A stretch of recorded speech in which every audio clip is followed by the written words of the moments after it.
Quero agradecer a vossa presença. Hoje vamos falar então sobre um tema que é um bocado complexo: água. Quantos de vocês estão bem hidratados? Quantos de vocês bebem água todos os dias? Já agora, qual é a água que vocês bebem? Preferem a água da torneira? Preferem a água engarrafada? Ou preferem a água tratada? Sistemas de filtragem de água. É isso que eu gostaria de saber. Ora bem, vou dissecar um pouco sobre a água, ou a diferença entre a água da torneira e a água engarrafada. A água tratada vamos deixar para um próximo programa. Água da torneira. Para mim, é simplesmente a melhor água que nós temos. Até porque esta água ela é amplamente analisada. Basta dizer que temos todas as semanas um tipo de análise a esta água. Todos os meses temos um segundo tipo de análise a esta água. E a cada 3 meses a água da torneira recebe também um tratamento. Ou seja, nós se contabilizarmos, temos aqui 16 ou 17 análises num período de 3 meses. Agora vamos falar da água engarrafada. A água engarrafada, se olharem para o rótulo, lá está mencionado quando foi feita a última análise. E pasmem-se. Com toda a certeza não tenho nenhuma garrafa de água que tenha uma análise com menos de 6 meses ou 1 ano. Já agora falar de outra situação. Comparando a água engarrafada com a água da torneira. Atenção que eu não estou aqui a ser pago nem pela empresa de água da torneira, nem por nenhuma água engarrafada. Atenção. Estou só a chamar a atenção para o vosso bem, para a vossa necessidade hídrica do vosso organismo. A água engarrafada, se for em plástico, todos nós já ouvimos falar com toda a certeza dos problemas que a água tem, os bisfenóis, todos aqueles problemas que os derivados do petróleo, porque a embalagem é plástica, vai transmitir a essa mesma água que nós ingerimos. Se nós pensarmos numa água da torneira, estamos a pensar numa água que ela está isenta desses problemas de plástico.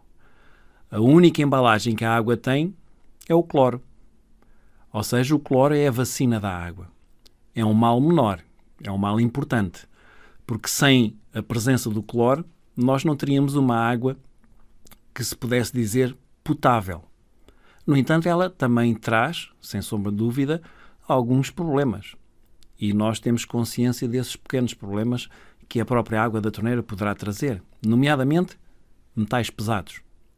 Se nós pensarmos na maioria das canalizações existentes, muitas delas são feitas ainda em chumbo ou galvanizado. Se pesquisarem na internet tubos de água, vão ficar com toda a certeza assustados com toda a incrustação que está contida dentro desses canos. No entanto, a água da torneira é de boa qualidade. A água engarrafada também. Porém, a água engarrafada, se nós lermos o rótulo, nós também poderemos conseguir perceber quais são as melhores águas que nós podemos consumir. Não vou falar de marcas, isso compete a vocês verificarem essas mesmas análises que estão nos rótulos. Quais são os minerais mais importantes que nós devemos pesquisar quando lermos os rótulos das águas engarrafadas? Em primeiro, o potássio. Quanto maior for o teor de potássio, mais saudável, se é que assim se pode dizer, essa água se transforma para o nosso organismo. A seguir vem o magnésio, que é de extrema importância, tanto a nível cerebral como a nível cognitivo. Depois temos os outros teores que também são importantes, como é o caso do cálcio, o sódio em pequenas quantidades. Tudo isto é importante. Não podemos, de maneira nenhuma, a meu ver, seguirmos, como eu costumo dizer, o rebanho. Porque há muita gente que diz a água X tem um pH Y, que é muito importante o pH, sim. Mas se esse pH estiver desprovido de minerais importantes e se tiver contaminantes, isso aí é prejudicial. Daí eu volto a focar que, sem sombra de dúvida, a melhor água que nós temos é a água da torneira, porque é a única que tem análises periódicas, retirando os problemas dos metais pesados que vêm contidos nessas mesmas águas, mas pronto, isso é um mal menor.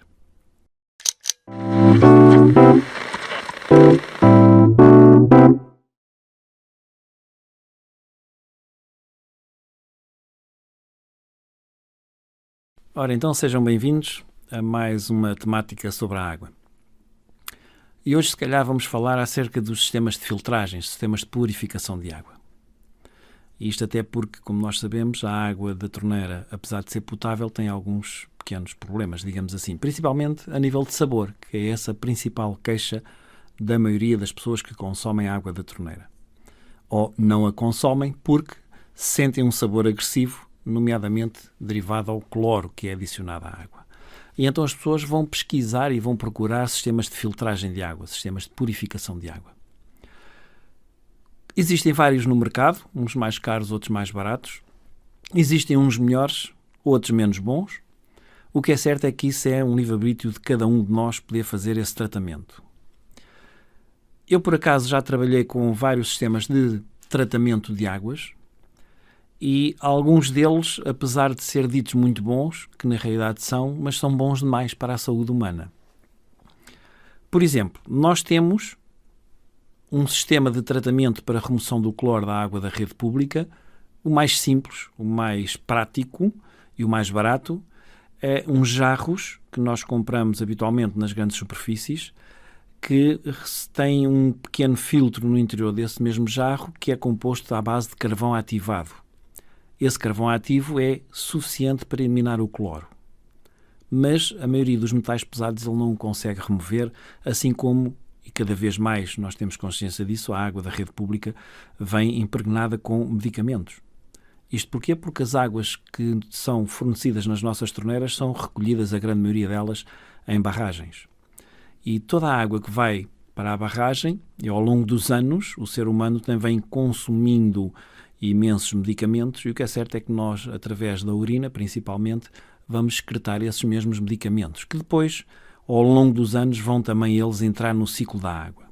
E então estes ditos jarros, que eu acabei de mencionar, não têm a capacidade para eliminar esses medicamentos que vêm na água. No entanto, existem uns filtros mais avançados, que são denominados como filtros por osmose inversa. Estes filtros são simplesmente considerados os melhores sistemas de filtragem de água do mundo, que na realidade são. Só que para consumo humano, estes filtros não são os indicados. Porque a osmose inversa, quando foi criada há 40 ou 50 anos atrás, e apesar das grandes marcas que os vendem dizer que são utilizados pelos cosmonautas quando vão para o espaço para poderem ter água para beber, porque eles reciclam a urina, isto é tudo verdade, sim senhor. Mas são casos pontuais, não é um caso de consumo constante. Até porque o sistema de osmose inversa, que é um bom argumento de venda, dizem que conseguem remover entre 90% a 95% de tudo o que vem na água. Tudo o que é mau, mas também tudo o que é bom. Ou seja, todos os minerais que são importantes para o ser humano, como é o caso que falámos no primeiro programa do potássio, o magnésio, o cálcio, o sódio, o ferro, entre outros, que são importantes para o consumo, para o ser humano poder difundir através do sangue todos os minerais. Se nós ingerirmos uma água por osmose inversa, ela vai ser uma água praticamente destilada. E uma água destilada está desprovida dos minerais mais importantes, então aí, ao fim de alguns anos nós consumimos esta água, nós podemos ter vários problemas. O mais conhecido é, por exemplo, a osteoporose. Porquê que isto acontece? Porque o sangue necessita de minerais para transportar todos os nutrientes quando nós fazemos ingestão de alimentos. E o que vai acontecer quando temos uma água desmineralizada, uma água de osmose inversa, como ela não tem minerais, o nosso organismo necessita de minerais, então ele vai aos nossos armazéns buscar esses minerais. E então qual é a maneira mais prática e mais fácil para ir buscar estes minerais? É a camada óssea. Buscar cálcio. Há uma para aumentar o pH desta água osmotizada, porque ela fica muito ácida após o processo de filtragem, para que o nosso organismo possa, de uma maneira mais fácil, absorver os nutrientes. Mas como ela é desprovida de minerais, ela vai buscar o cálcio aos ossos. Ora, se vai buscar o cálcio aos ossos, ao longo dos anos ela vai provocar uma descalcificação óssea, que é também um problema. Depois existe uma série de sistemas de filtragem que as pessoas gostam de vender E há quem goste de comprar. Por exemplo, um sistema que é o sistema que há uns anos se vendeu bastante, que são os sistemas por ferve a água e a água vai ser desmineralizada, digamos assim, porque nós aproveitamos apenas a purificação pelo vapor, por esterilização. Esta água é uma água também um pouco complicada. Eu até diria que será mais complicada ainda que a osmose inversa, porque o processo de destilação vai eliminar 100% dos minerais. Nós estamos a beber uma água puramente destilada. E a água destilada, como podem imaginar, é completamente nociva para o nosso organismo.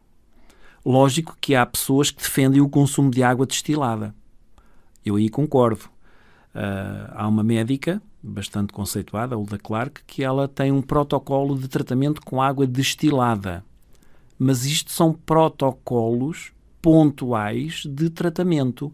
Ou seja, eu preciso de atacar um determinado problema no meu organismo, e então eu pego numa água destilada, porque ela não tem minerais alguns, e se eu quero atacar aquele problema, eu vou ter que adicionar ao potássio, ao magnésio, ao cálcio, ao sódio, ou o que quer que seja, para combater essa patologia. Portanto, aí tem a ver realmente a importância de consumirmos uma água destilada, mas é para um protocolo clínico ou médico, não para um consumo constante e habitual. Depois existem outros tipos de tratamento que esses sim são os mais, no meu ponto de vista, são os mais recomendáveis, porque é um tratamento que não está à mão de toda a gente, porque é um tratamento um pouco mais caro que qualquer um destes que eu mencionei, mas na realidade é aquele que permite nós termos uma água terapêutica e com esta água nós podemos realmente aliviar o nosso organismo de muitas patologias. Pronto, por hoje vou ficar por aqui, não vos quero roubar mais tempo. No próximo programa iremos então dissecar um pouco mais este novo sistema que eu vos falei, que tem a ver então com a ionização da água, para perceberem a diferença de uma água terapêutica para uma água convencional. Obrigado pela vossa presença e até ao próximo programa.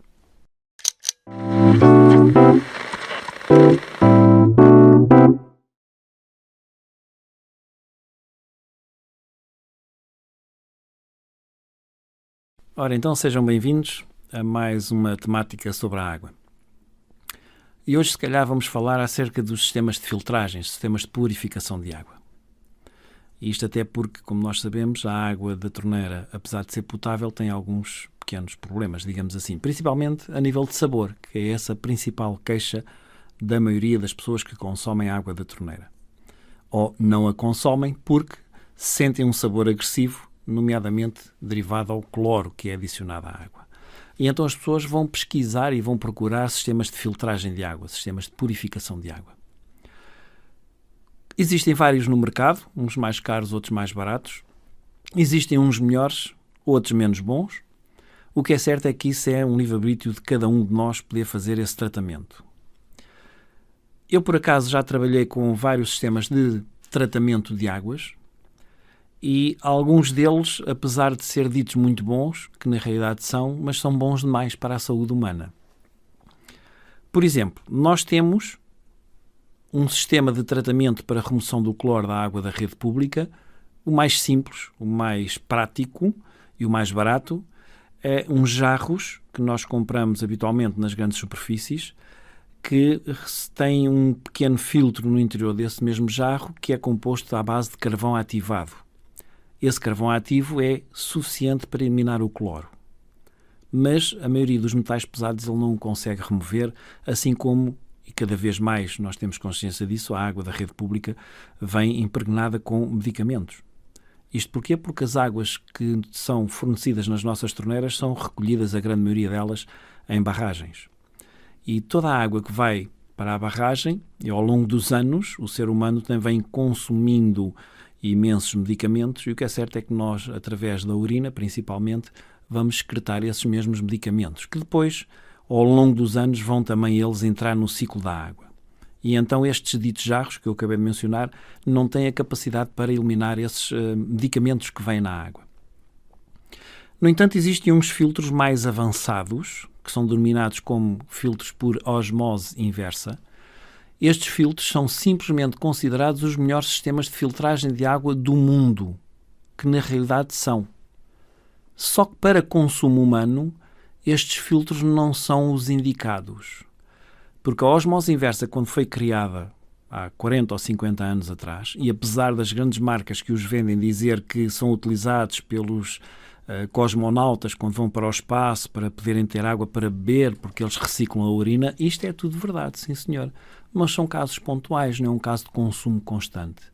Até porque o sistema de osmose inversa, que é um bom argumento de venda, dizem que conseguem remover entre 90% a 95% de tudo o que vem na água. Tudo o que é mau, mas também tudo o que é bom. Ou seja, todos os minerais que são importantes para o ser humano, como é o caso que falámos no primeiro programa do potássio, o magnésio, o cálcio, o sódio, o ferro, entre outros, que são importantes para o consumo, para o ser humano poder difundir através do sangue todos os minerais. Se nós ingerirmos uma água por osmose inversa, ela vai ser uma água praticamente destilada. E uma água destilada está desprovida dos minerais mais importantes, então aí, ao fim de alguns anos nós consumimos esta água, nós podemos ter vários problemas. O mais conhecido é, por exemplo, a osteoporose. Porquê que isto acontece? Porque o sangue necessita de minerais para transportar todos os nutrientes quando nós fazemos ingestão de alimentos. E o que vai acontecer quando temos uma água desmineralizada, uma água de osmose inversa, como ela não tem minerais, o nosso organismo necessita de minerais, então ele vai aos nossos armazéns buscar esses minerais. E então qual é a maneira mais prática e mais fácil para ir buscar estes minerais? É a camada óssea. Buscar cálcio. Há uma para aumentar o pH desta água osmotizada, porque ela fica muito ácida após o processo de filtragem, para que o nosso organismo possa, de uma maneira mais fácil, absorver os nutrientes. Mas como ela é desprovida de minerais, ela vai buscar o cálcio aos ossos. Ora, se vai buscar o cálcio aos ossos, ao longo dos anos ela vai provocar uma descalcificação óssea, que é também um problema. Depois existe uma série de sistemas de filtragem que as pessoas gostam de vender e há quem goste de comprar. Por exemplo, um sistema que é o sistema que há uns anos se vendeu bastante, que são os sistemas por ferve a água e a água vai ser desmineralizada, digamos assim, porque nós aproveitamos apenas a purificação pelo vapor, por esterilização. Esta água é uma água também um pouco complicada. Eu até diria que será mais complicada ainda que a osmose inversa, porque o processo de destilação vai eliminar 100% dos minerais. Nós estamos a beber uma água puramente destilada. E a água destilada, como podem imaginar, é completamente nociva para o nosso organismo. Lógico que há pessoas que defendem o consumo de água destilada. Eu aí concordo. Há uma médica bastante conceituada, a Hulda Clark, que ela tem um protocolo de tratamento com água destilada. Mas isto são protocolos pontuais de tratamento. Ou seja, eu preciso de atacar um determinado problema no meu organismo, e então eu pego numa água destilada, porque ela não tem minerais alguns, e se eu quero atacar aquele problema, eu vou ter que adicionar ao potássio, ao magnésio, ao cálcio, ao sódio, ou o que quer que seja, para combater essa patologia. Portanto, aí tem a ver realmente a importância de consumirmos uma água destilada, mas é para um protocolo clínico ou médico, não para um consumo constante e habitual. Depois existem outros tipos de tratamento que esses sim são os mais, no meu ponto de vista, são os mais recomendáveis, porque é um tratamento que não está à mão de toda a gente, porque é um tratamento um pouco mais caro que qualquer um destes que eu mencionei, mas na realidade é aquele que permite nós termos uma água terapêutica e com esta água nós podemos realmente aliviar o nosso organismo de muitas patologias. Pronto, por hoje vou ficar por aqui, não vos quero roubar mais tempo. No próximo programa iremos então dissecar um pouco mais este novo sistema que eu vos falei, que tem a ver então com a ionização da água, para perceberem a diferença de uma água terapêutica para uma água convencional. Obrigado pela vossa presença e até ao próximo programa.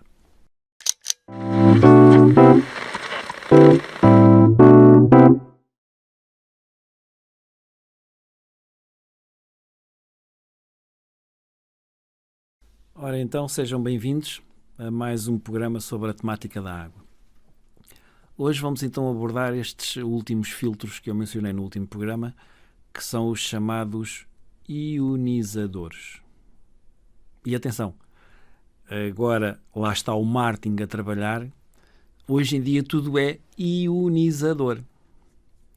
Mas eu vou fazer aqui um desenho para que percebam, vou fazer um desenho no ar para que percebam o seguinte. Os ionizadores não são baratos. Porquê que não são baratos? Porque trabalham com matérias-primas extremamente nobres. Porque estamos a falar de saúde. E, no entanto, depois aparecem empresas que, para ganharem dinheiro, vão dizer que os equipamentos deles também são ionizadores. Ora bem, para haver ionização, tem que haver energia. E a ionização quer dizer que há uma troca iónica. E essa troca iónica, há aquela grande e célebre ditado que diz: os opostos atraem-se. Mas para eu poder atrair um oposto, eu tenho que ter força para isso.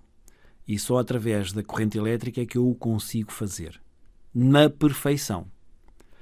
Porque depois há aí sistemas que são diluidores de sais minerais que deram-lhe o nome também de ionizadores. Ora, se não há trocas iónicas, não se pode chamar um ionizador. Se bem que comercialmente fica bonito atribuir esse nome de ionizador. Mas, como eu disse, tem que haver uma troca iónica. Ou seja, nós para conseguirmos ter uma água de perfeita qualidade, dentro das 5 características que eu mencionei no último programa, que passa pela pureza, o pH, o ORP ser negativo, a condutibilidade elétrica da água ser alta, porque só assim é que os nossos sistemas cognitivos funcionam em pleno, e para terminar, para mim a mais importante, tem a ver então com a tensão superficial ser baixa. E estas funções só se conseguem adquirir em pleno com um sistema elétrico ou eletrónico. Tem que haver energia para haver uma atração iónica perfeita, porque de outra maneira estou apenas a diluir minerais na água. Agora vamos fazer aqui o tal desenho que eu mencionei no início do programa. Imaginem que eu tenho uma água da torneira e que essa água da torneira vem impregnada com medicamentos, vem impregnada com metais pesados, vem impregnada com uma série de problemas que podem acontecer desde o processo de tratamento, onde a água sofre esse tratamento para ficar uma água potável, mas para ela chegar à nossa casa ela passa por quilómetros e esses quilómetros vão contaminando essa água. Ora bem, o que é que um ionizador faz? Um ionizador faz uma permuta iónica entre os minerais. E se nós pensarmos bem, tudo o que existe na natureza tem uma permuta iónica ou positiva ou negativa. Se eu pegar na água da torneira, que poderá conter estes problemas que eu mencionei, e se eu despejar lá para dentro potássio, cálcio, magnésio, sódio, minerais que são importantes para a minha saúde, eu consegui retirar os medicamentos? Eu consegui retirar os metais pesados? Claro que não, estou de acordo convosco. Porquê? Eu, para os retirar, eu teria que ter algo que os conseguisse retirar. E para eu retirar a maioria dos metais pesados que vêm na água, só através de uma permuta iónica. Ou seja, os íons positivos, eles terão que ser retirados da água. Os íons negativos são importantes para a minha saúde. Por isso é que uma água fica antioxidante, porque ela vem com cargas negativas, que é o caso do potássio. O potássio ele é positivo, mas os seus íons circundantes são negativos. O magnésio ele é positivo, mas os seus íons de permuta iónica são negativos. O sódio é positivo, mas os seus íons são negativos e assim sucessivamente. Qual é a importância dos íons negativos? É que eles vão combater os radicais livres. Pesquisem na internet e vejam o que é um radical livre. Um radical livre é um eletrão ou algo que está desemparelhado, ele necessita de uma carga negativa. Quando nós respiramos, estamos a ingerir constantemente estes radicais livres. O que é que eles vão fazer? Vão à procura das nossas células e vão roubar a sua energia vital, que são estes íons negativos. Daí, nós temos um envelhecimento precoce. Se nós ingerimos frutos vermelhos, eles também têm uma carga iónica negativa em alto teor. Daí eles vão combater os radicais livres e vão atrasar o envelhecimento. Logo, se eu ingerir uma água com uma permuta iónica em que tenho os íons negativos, e se eu ceder estes íons negativos na água aos radicais livres, eles já não vão atacar as minhas células. E assim nós conseguimos retardar o envelhecimento celular. Mas isto só acontece se eu tiver uma água ionizada, não um diluidor de sais minerais. Se bem que eu, ao diluir o magnésio, por exemplo, numa água da torneira, se vier com os contaminantes que eu mencionei há pouco, lógico que o magnésio ele é sempre positivo e tem íons negativos. Correto. Mas eu estou a ingerir uma água que foi adicionado magnésio, mas eu continuo a ingerir os metais pesados, continuo a ingerir os medicamentos, continuo a ingerir tudo aquilo que é nefasto para o meu organismo. Porque eu não tenho nada que consiga retirar os íons positivos que são nefastos para o meu organismo, que é aquilo que nos vai oxidar, é aquilo que nos vai enferrujar, é aquilo que nos vai envelhecer. Logo, o melhor que nós temos a fazer é então procurarmos um ionizador, de preferência elétrico. E aqui nós conseguimos perceber a diferença de um ionizador de diluidor de sais e um ionizador elétrico. Bom, mas por hoje não vos quero amassar mais. No próximo programa vou então falar de uma coisa que também já começa a ser moda se falar, que tem a ver com o peral. Não percam então o nosso próximo programa. Obrigado pela vossa audiência.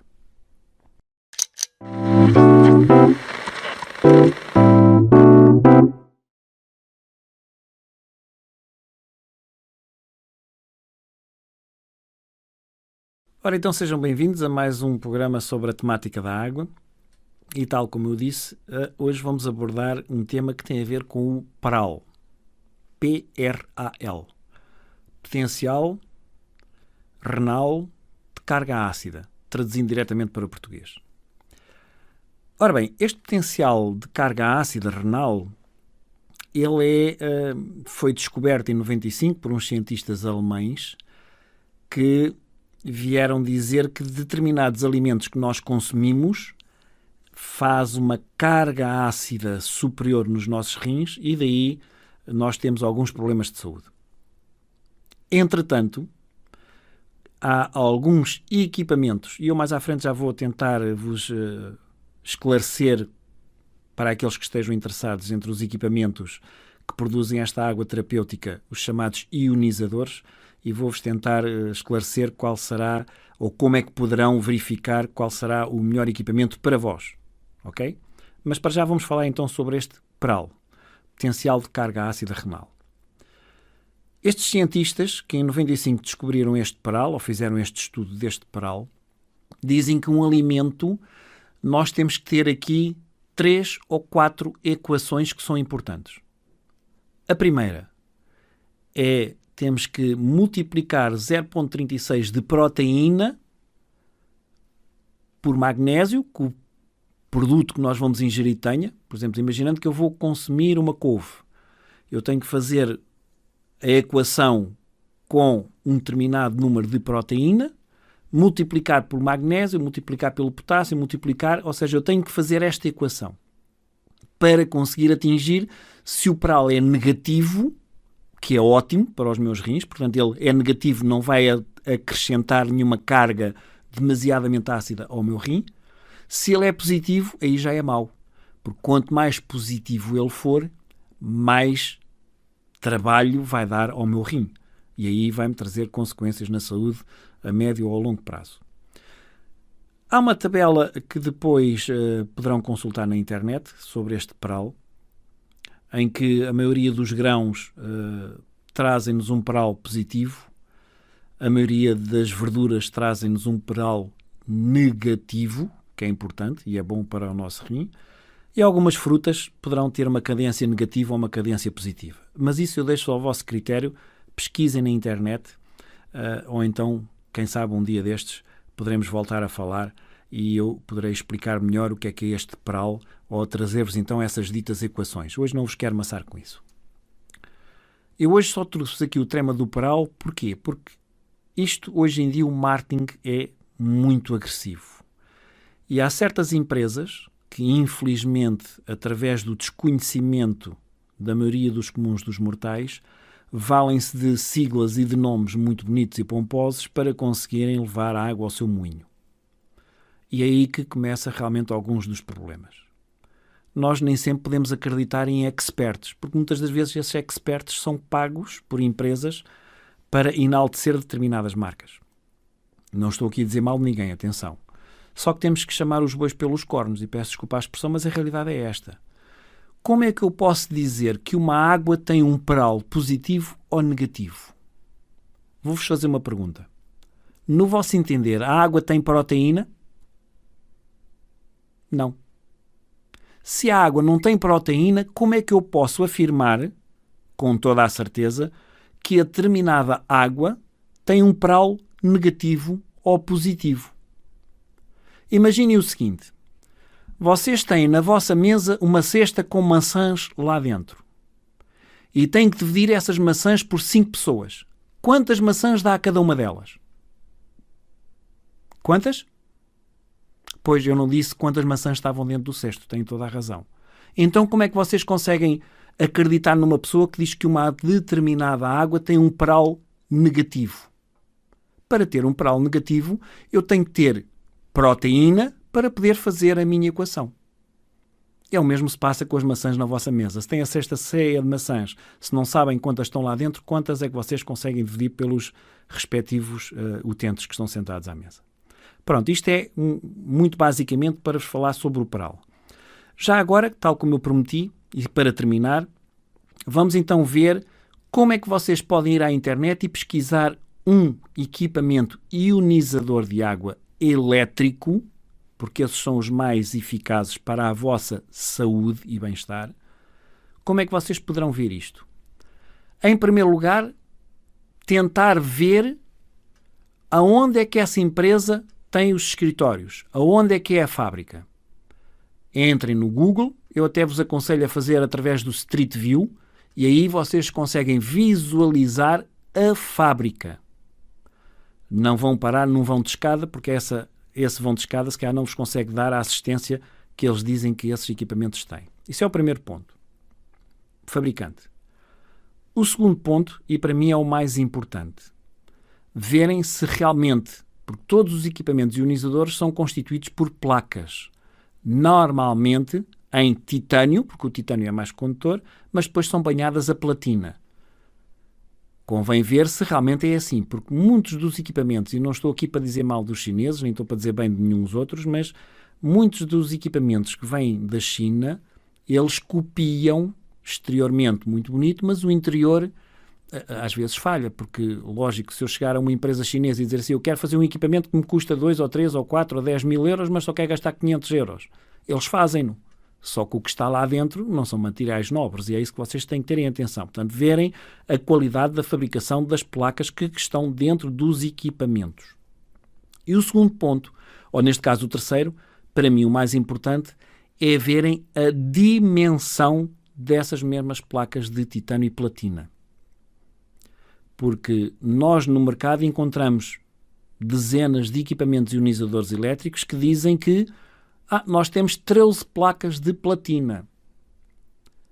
E há equipamentos no mercado que têm 3, 5, 7 placas de platina. Mas o que é que me adianta a mim ter 13 placas de platina se elas têm 3 polegadas por 5? E eu tenho um equipamento da concorrência que tem 5 placas de platina que tem 7 polegadas e meia por 5 polegadas e meia. Se nós formos ver a cubicagem, se calhar a de 5 placas de platina com 7,5 por 5,5 é muitíssimo superior à das 13 placas. Para terminar, quando pesquisarem em relação à platina, certifiquem-se que esta platina é platina medicinal.